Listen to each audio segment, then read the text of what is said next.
Karena 25 itu netmasknya adalah 255.255.255.192 ya. Nah, jadi bagaimana cara menggunakan IP-nya ya? Cara menggunakan IP-nya itu ya sama dengan /24 tadi, cuma di sini kita ada sekat ya, dibagi dua. Ini bagi dua. Jadi untuk yang menggunakan network 192.168.1.0, nah IP yang digunakan itu adalah startnya dari 1.0 sampai 1.127. Nah, ini jumlahnya berapa? 128. Tetapi karena ya, ada istilah IP network dengan IP broadcast berlaku juga di sini. Jadi ini sebagai IP network, ini sebagai IP broadcast. Yang boleh digunakan adalah antaranya ya. Jadi antara 1.0 ini sampai 1.127. Jumlah yang bisa digunakan ya hanya 126 IP dari 1.1 sampai 1.126. Nah, terus bagaimana kalau network saya seperti ini formatnya ya. 192.168.1.128/25. Oh, berarti range IP-nya ini adalah setelahnya kelompok ini ya. Jadi 128 sampai 255 ya, karena maksimal nomor IP itu adalah dari 0 sampai 255 ya setiap oktetnya. Kayak gitu. Nah, inilah contoh penggunaan dari IP address versi 4 ya. Nah, khusus untuk yang range yang ini ya, yang bisa digunakan adalah IP dari 1.129 sampai 1.254 ya. Nah, bagaimana dengan kelipatan ke bawahnya lagi ya, sisa dibagi dua saja ya. Jadi kalau misalnya ini kalau kita bagi 2, 125 ini bagi 2 lagi, sebenarnya dia membuat ya sekat baru ya dengan jumlah host 64. Nah, kalau misalnya dibagi 2 lagi /26-nya ya dia akan bercabang lagi menjadi 32 ya. Kemudian akan berubah lagi netmasknya ya. Seperti itu. Nah, ini contoh ya penggunaan dari IP versi 4. Untuk tabelnya ya, itu saya sudah siapkan di modul 5 ya. Di sini kalau Anda lihat sebenarnya ada sebuah tabel yang menunjukkan korelasi antara subnetting dengan kelas IP address ya. Nah, contoh di sini misalnya untuk /24 ya. Ini netmasknya adalah berakhiran 0, untuk 24 itu berakhiran 128, 26 itu 192, 27 224, 28 itu 240, 29 248 dan 30 itu adalah 252 ya. Nah, kalau kita lihat di sini semakin bertambah ya netmasknya di belakang, maka kapasitas hostnya itu ya semakin sedikit ya. Dimana kita ketahui untuk 3/30 ini kalau kita lihat yang kapasitas oktet kan 255 ya. Nah, kalau kita kurangi dengan 252, maka kapasitas host itu hanya sisa 4.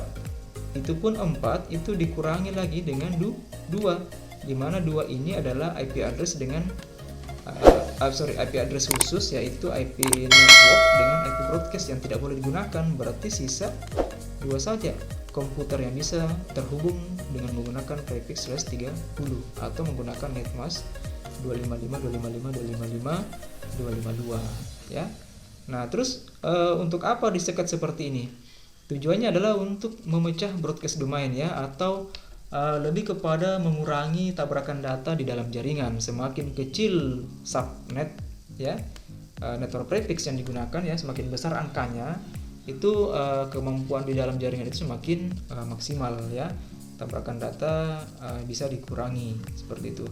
Dari sisi penggunaan yang lain juga ada juga macam-macam ya. Misalnya kita mau membatasi hanya 2 perangkat saja, misalnya ada sebuah perangkat access point ya, hanya 2 saja yang bisa terkoneksi menggunakan IP tersebut ya, maka kita bisa menggunakan network prefix /30 ini ya. Nah, kurang lebih seperti itu pemanfaatan dari IP address versi 4 ya, khususnya subnetting. Jadi kalau untuk implementasinya ya, itu bisa kita coba di komputer kita masing-masing sebenarnya. Anda bisa masuk di Open Network and Internet Setting ya. Kemudian di dalam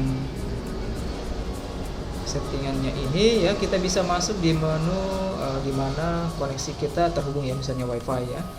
Nah, di WiFi ini ada menu change adapter option untuk melihat secara keseluruhan juga bisa ya. Nah, saya coba klik dulu, kemudian akan muncul ya di sini beberapa macam koneksi. Tapi kalau kita menggunakan WiFi ya cukup kita menggunakan yang icon ini saja ya. Nah, cara untuk menggunakan nomor IP yang sudah kita pelajari tadi bisa mengklik status atau bisa mengklik properties ya. Nah, di menu properties ini untuk mengubah IP address itu ada dua ya. Tapi yang paling sering digunakan adalah IP address versi 4 ya. Karena di sini juga ada IP address versi 6 ya.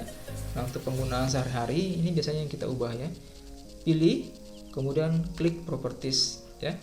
Nah, kemudian input nomor IP di sini. Kalau misalnya di jaringan kita ada istilah DHCP ya. Jadi DHCP itu adalah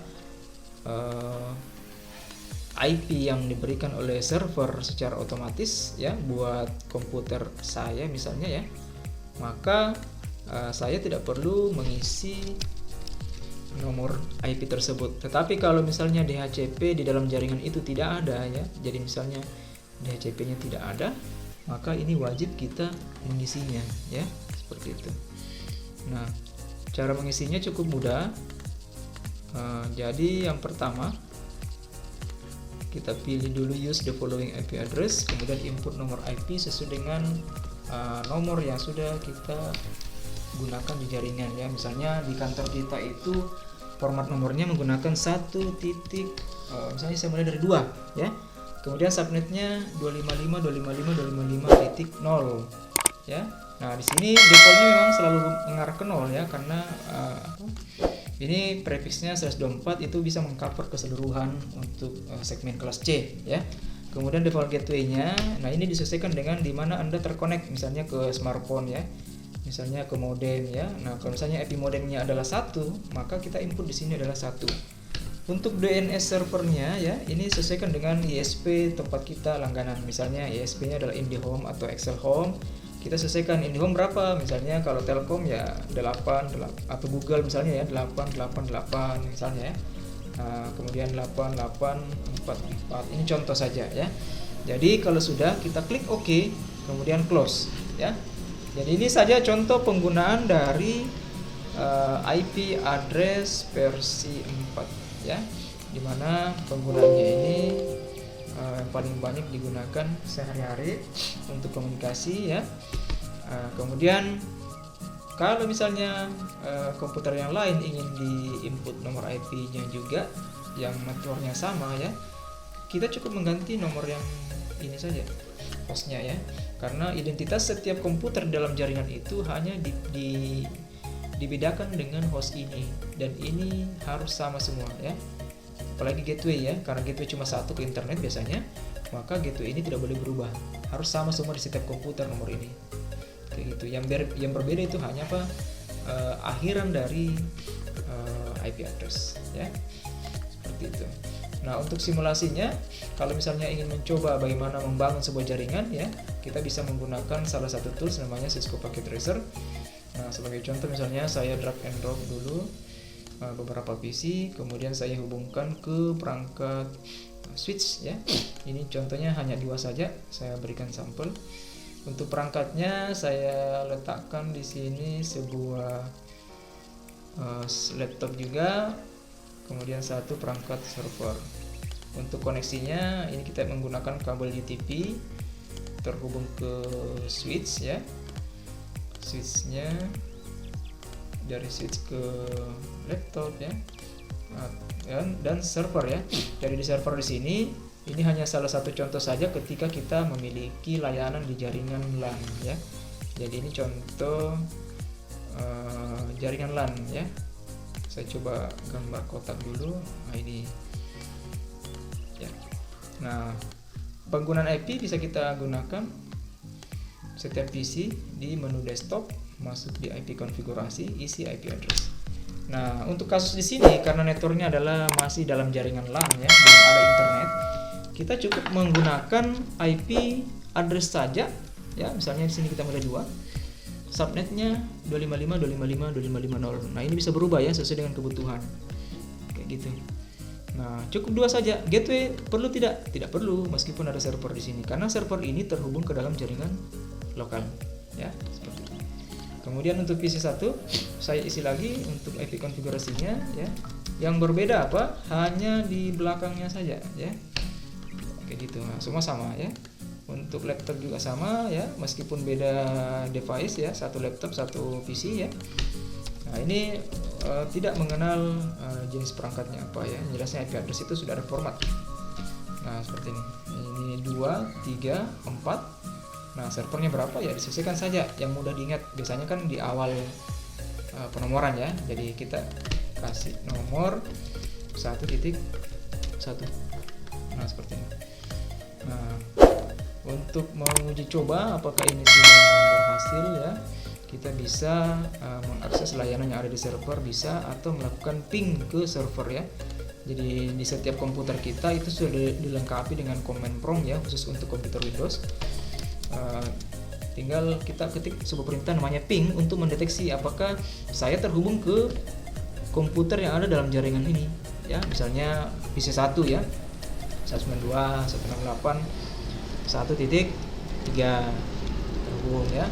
Kemudian 1.4 terhubung dan ke server 1, ya. Nah, seperti ini. Nah, sekira seperti itu untuk bagaimana cara membangun sebuah jaringan komputer. Nah, kalaupun misalnya Anda memiliki sebuah jaringan internet seperti ini, ya, kemudian untuk bisa mengakses server-server yang ada di internet, ya, misalnya, ya. Nah, ini memerlukan sebuah perangkat lagi yang dinamakan router, ya. Jadi kita perlu sebuah router, di mana router ini yang akan menghubungkan kita ke internet, ya. Ini ke server, ini ke switch, ya, ini ke switch, ya, server kita taruh di sini. Kemudian routernya kita arahkan ke cloud, ya. Kemudian dari internet itu biasanya, ya, berisi beberapa atau kumpulan server-server yang ada di seluruh dunia, ya, seperti itu. Nah, untuk mengaksesnya ini butuh gateway, ya. Nah, ini tadi perannya gateway sebenarnya. Jadi gateway itu adalah IP router sebenarnya, ya, IP router yang menjembatani kita, ya, ibaratnya kayak bandara, ya. Jadi kalau misalnya kita ingin ke luar dari negara Indonesia misalnya, ya, atau keluar dari area Makassar misalnya, maka saya perlu melewati gate berapa, ya, untuk bisa terbang ke beberapa kota, ya. Jadi anggaplah ini beberapa kota tujuan, misalnya Jakarta misalnya, ya. Ketika saya melewati gate ini, gate 1, ya. Gate 1 nomornya berapa? Jadi itu sudah harus didefinisikan di masing-masing komputer di default gateway, ya, seperti itu. Saya kira seperti itu saja penjelasan tentang IP address, ya. Terima kasih. Assalamualaikum warahmatullahi wabarakatuh.